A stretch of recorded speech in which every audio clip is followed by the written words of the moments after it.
ಗೋಪಾಲ್ ಕೃಷ್ಣ ಭ್ರಷ್ಟಾಚಾರ ಮಾಡಿದ್ಕೆ 66 ಸೀಟ್ ಬಂದಿದ್ದೀವಿ ಬಿಜೆಪಿ. ಕಾಂಗ್ರೆಸ್ ಪಕ್ಷದಲ್ಲಿ ಅಸಮಾಧಾನ ಇಲ್ವೇ ಇಲ್ವಾ? ಹಾಗಾದ್ರೆ ಕೇವಲ BR ಪಾಟೀಲ್ ಒಬ್ಬರ ಸಮಸ್ಯೆ ಮಾತ್ರನಾ? ಹಾಗಾದ್ರೆ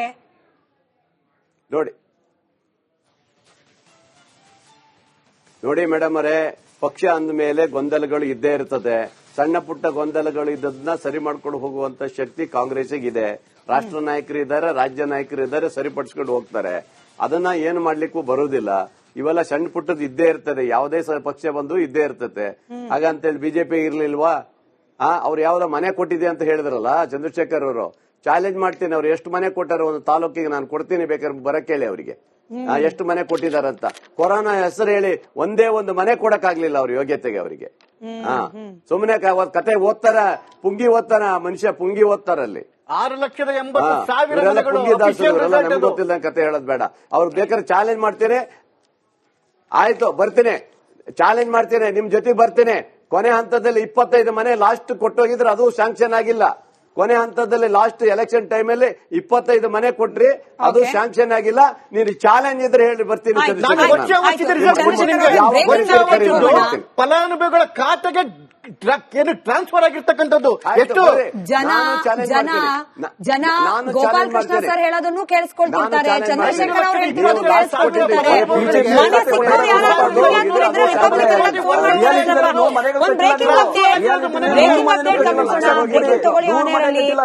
ಬ್ರೇಕಿಂಗ್ ತಗೊಳ್ಳಿ ಆನೇರಲ್ಲಿ ನಟರಾಜ್ ಗೌಡ್ರೆ ಹಾಗೆ ಗೋಪಾಲ್ ಕೃಷ್ಣ ಸರ್ ದಯಮಾಡಿ ಇದನ್ನು ಕೇಳಿಸ್ಕೊಳ್ಳಿ. ಚಂದ್ರಶೇಖರ್ ಅವರೇ ನಿಮ್ಮಿಂದ ಕೂಡ ಉತ್ತರ ಬೇಕು.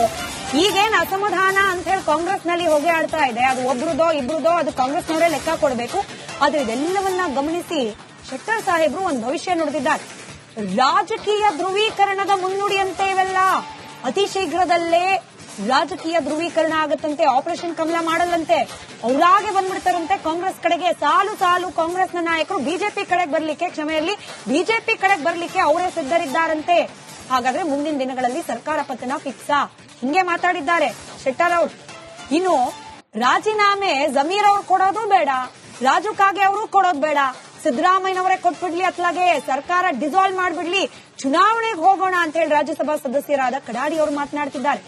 ಇವ್ರು ಚುನಾವಣೆಗೆ ಹೋಗ್ಲಿ ಅಂತಲಾ ಜನ ವೋಟ್ ಹಾಕಿದ್ದು, ಜನರ ತೆರಿಗೆ ದುಡ್ಡಲ್ಲಿ ಆ ದೊಡ್ಡ ಪ್ರಮಾಣದಲ್ಲಿ ಎಲೆಕ್ಷನ್ ನಡೆದಿದ್ದು.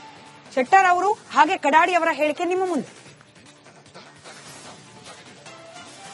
ಕಾಂಗ್ರೆಸ್ಸಿನ ಶಾಸಕರ ಹೇಳಿಕೆ ಇವತ್ತು ಶುರುವಾಗಿದೆ. ಅದಕ್ಕಾಗಿ ನೈತಿಕ ಹೊಣೆ ಹೊತ್ತು ಸಿದ್ದರಾಮಯ್ಯನವರು ಮತ್ತು ಡಿಕೆ ಶಿವಕುಮಾರ್ ತಕ್ಷಣವೇ ತಮ್ಮ ಪದಸ್ಥಾನಕ್ಕೆ ರಾಜೀನಾಮೆ ಕೊಡಬೇಕನ್ನುವಂತ ಒತ್ತಾಯವನ್ನು ನಾನು ಮಾಡ್ತೀನಿ. ನೋಡಿ, ಇವತ್ತಿಲ್ಲ ನಾಳೆ ರಾಜಕೀಯ ಧ್ರುವೀಕರಣ. ನಾವು ವೈಯಕ್ತಿಕವಾಗಿ ರಾಜು ಕಾಗೆ ಅವರಾಗ್ಲಿ ಮತ್ತೊಂದಾಗ್ಲಿ ಬಹಳಷ್ಟು ಜನ ಶಾಸಕರು ಹಿಡಿದಿದ್ದಾರೆ ಕಾಂಗ್ರೆಸ್ನಲ್ಲಿ. ಸಾಕು ಇದು ಅಂತ ಹೇಳಿ ಮೋದಿಯವರ ನಾಯಕತ್ವವನ್ನು ಲೈಕ್ ಮಾಡುವಂತವ್ರು ಬಹಳ ಜನ ಇದ್ದಾರೆ ಕಾಂಗ್ರೆಸ್ನಲ್ಲಿ. ಹೀಗಾಗಿ ರಾಜಕೀಯ ಧ್ರುವೀಕರಣ ಯಾವ ಟೈಮ್ನಲ್ಲಿ ಆಗ್ಬಹುದು. ಈಗ ಹಿಂದೆ ಆಗ್ತಿದ್ರು ಆಪರೇಷನ್ ಕಮಲ ಮಾಡ್ತೀರಿ ಅಂತ ಕೇಳ್ತಾರ ಬಹಳ ಜನ MLAಗಳು ಬರಾಕತ್ಕೊಳ್ಳಿ.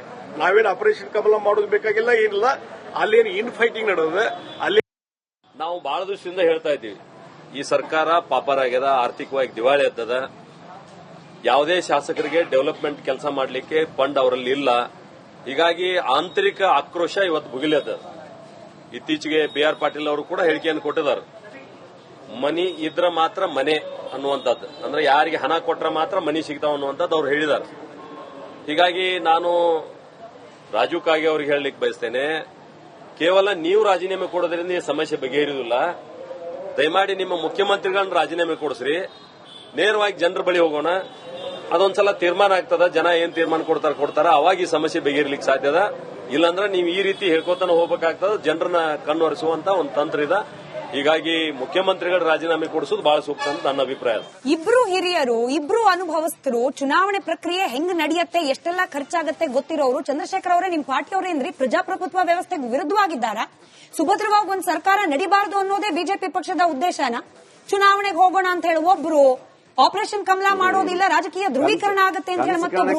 ಬಿಜೆಪಿ ಇಂಟೆನ್ಷನ್ ಏನು? ಉತ್ತರ ಕೊಡ್ಲಿ ಸರ್ ಅವರು. ಬಿಜೆಪಿ ಇಂಟೆನ್ಷನ್ ಅಲ್ಲ, ಕಾಂಗ್ರೆಸ್ ಕುಸಿದು ಬೀಳ್ತಾ ಇದೆ. ಇವತ್ತು ಕಾಂಗ್ರೆಸ್ ಕುಸಿದು ಬೀಳ್ತಾ ಇರೋದು. ನವೆಂಬರ್ ಒಳಗಡೆಗೆ ಏನಾದ್ರು ಸಿಂಹಾಸನ ಏನಾದ್ರು DK ಶಿವಕುಮಾರ್ ಅವರಿಗೆ ಬಿಟ್ಕೊಡ್ಲಿಲ್ಲ ಅಂತ ಹೇಳಿದ್ರೆ ಏನು ಕೋಲಾಹಲ ನಡೆದೋಗುತ್ತೆ ಅಂತ ಹೇಳಿ DK ಶಿವಕುಮಾರ್ ಕಡೆ ಅವ್ರು ಹೇಳ್ತಾರೆ. ಇಲ್ಲ 5 ವರ್ಷ ಸಿದ್ದರಾಮಯ್ಯ ಇದ್ದೇ ಇರ್ತಾರೆ ಅಂತ ಹೇಳಿ ಸಿದ್ದರಾಮಯ್ಯವ್ರು ಹೇಳ್ತಾರೆ. ಅವರೇ ಹೊಡೆದಾಡ್ತಿರೋದು. KN ರಾಜಣ್ಣವ್ರು ಹೇಳ್ತಾರೆ ಈ ಸರ್ಕಾರ ಎಷ್ಟು ದಿನ ಇರುತ್ತೋ ನನಗೆ ಗೊತ್ತಿಲ್ಲ ಅಂತ ಹೇಳಿ. ರಾಜು ಕಾಗೆ ಅವರು ನಾನು ರಾಜೀನಾಮೆ ಕೊಡ್ತೀನಿ ಅಂತ ಹೇಳ್ತಾ ಇದ್ದಾರೆ. ಇದಕ್ಕೂ ಬಿಜೆಪಿ ಅವ್ರಿಗೆ ಏನು ಸಂಬಂಧ ಇದ್ರೊಳಗಡೆ? ಸಿದ್ದರಾಮಯ್ಯವ್ರಿಗೆ ಇವತ್ತು ಎಷ್ಟು ದಿವಸ ಇರ್ತೀವಿ ಅಂತ ಹೇಳಿ ಗ್ಯಾರಂಟಿನೇ ಇಲ್ಲ ಅಲ್ಲಿಗೆ. ಇಲ್ಲಿ ಆ ಸರ್ಕಾರ ಬಿಜೆಪಿ ಅವರೇ ಕಾಂಗ್ರೆಸ್ ಅವರು ಅವ್ರದೇ ಕಾಂಗ್ರೆಸ್ ಸರ್ಕಾರ ಉಳಿಯಲ್ಲ ಅಂತ ಹೇಳ್ತಾ ಇದ್ದಾರೆ. ಯಾಕೆ ಅಂತ ಹೇಳಿದ್ರೆ ಇಂಟ್ರೆಸ್ಟಿಂಗ್ ಹೇಳ್ತಿದ್ದೀರಿ.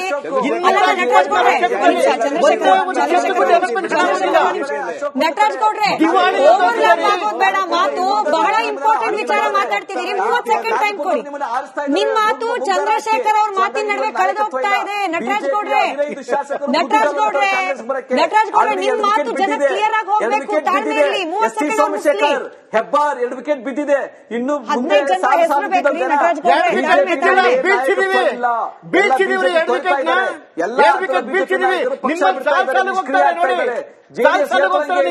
ಜೆಡಿಎಸ್ ಮರ್ಜಾಗ್ ಹೋಗಿದೆ ಬಿಜೆಪಿ ಜೊತೆಗೆ. ಇರತಕ್ಕಂಥ ಶಾಸಕರು ತುದಿಗಾಲ ನಿಂತವ್ರೆ.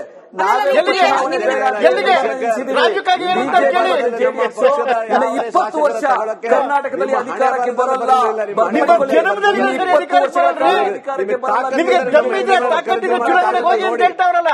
ಅದನ್ನೇ ನಾನು ಕೇಳಿದ್ದು ಚಂದ್ರಶೇಖರ್ ಅವರೇ. ದಮ್ಮು ತಾಕತ್ತು ಯಾಕೆ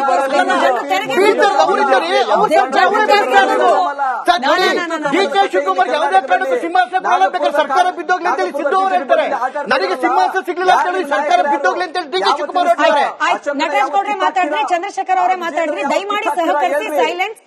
ನಟರಾಜ್ ಗೌಡ್ರೆ ಬೇಲೂರು ಸರ್ ಇದ್ದಾರೆ. ಧ್ರುವೀಕರಣ ಅಂದ್ರೆ ಏನು? ಬಿಜೆಪಿ ಯಾವ್ದಾದ್ರು ಹುದ್ದೆ ಸಿಗುತ್ತಾನ ಕಾಯಿ ಸ್ವಲ್ಪ. ಧ್ರುವೀಕರಣ ಅಂದ್ರೆ ಏನು? ಸರ್ಕಾರ ಪತನ ಅಂದ್ರೆ ಏನು? ಚುನಾವಣೆ ಅಂದ್ರೆ ಏನು? ಇದೆಲ್ಲ ಸೀರಿಯಸ್ ಚಂದ್ರಶೇಖರ್ ಹೇಳ್ದಂಗೆ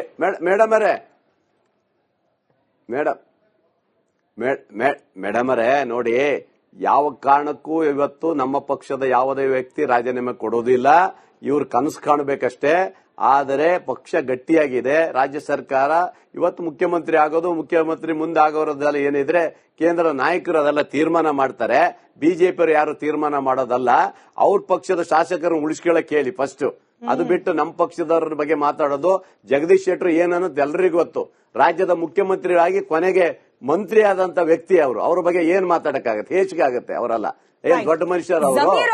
ನಮ್ಮ ಪಕ್ಷಕ್ಕೆ ಬಂದು MLC ಆಗಿ ಅಲ್ಲಿಂದ ಓಡೋರ್ ಮನುಷ್ಯ ಅಂತವ್ರ ಬಗ್ಗೆ. ನಟರಾಜ್ ಗೌಡ್ರೆ ಪ್ರಶ್ನೆ ಕೇಳಿದೆ. ಗೋಪಾಲ್ ಸರ್ ತಮಗೂ ಕೂಡ ಸೇಮ್ ಪ್ರಶ್ನೆ. ಮೊದಲು ನಟರಾಜ್ ಗೌಡ್ರು ಹೇಳಿ, ಜಮೀರ್ ಮೇಲೆ ವಿಶೇಷವಾದ ಅಭಿಮಾನ, ಹಾಗಾಗಿ ಇತರೆ ಕಾಂಗ್ರೆಸ್ ನಾಯಕರಿಗೆ ಅಸಮಾಧಾನ, ನಿಜಾನ ಇದು?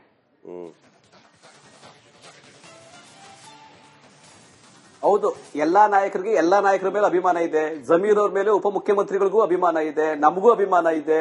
ಇಡೀ ಕರ್ನಾಟಕ ಜನತೆ ಯಾರ್ಯಾರು ಅವ್ರ ಜೊತೆ ಕೆಲಸ ಮಾಡಿದ್ದಾರೆ, ಅವರ ಕಾರ್ಯವೈಖರಿ ನೋಡಿದ್ದಾರೆ, ಅವ್ರಿಗೆಲ್ಲರಿಗೂ ಅಭಿಮಾನ ಇದ್ದೇ ಇದೆ. ಜಮೀರ್ ಒಬ್ರು ನಿಷ್ಠಾವಂತ ಕಾಂಗ್ರೆಸ್ ಕಾರ್ಯಕರ್ತ, ಒಳ್ಳೆ ನಾಯಕ, ಒಳ್ಳೆಯ ಶಾಸಕ, ಒಳ್ಳೆಯ ಮಂತ್ರಿ ಕೂಡ ಆಗಿದ್ದಾರೆ. ಅವರಿಗೆ ವಿಶೇಷತೆ ಇಲ್ಲ. ನೀವೇನೋ ಸ್ಪೆಷಲ್ ಆಗಿದೆಯಾ ಅಂತ ಕೇಳ್ತಾರೆ. ಏನು ಸ್ಪೆಷಲ್ ಅಲ್ಲ, ಎಲ್ಲರೂ ಈಕ್ವಲ್, ಆಲ್ ಆರ್ ಈಕ್ವಲ್. 33 ಜನ ಮಂತ್ರಿಗಳು ಈಕ್ವಲ್, 104 ಜನ ಶಾಸಕರು ಈಕ್ವಲ್. ಎಲ್ಲರ ಮೇಲೂ ಅದೇ ತರ ಅಭಿಮಾನವನ್ನ ಮುಖ್ಯಮಂತ್ರಿಗಳು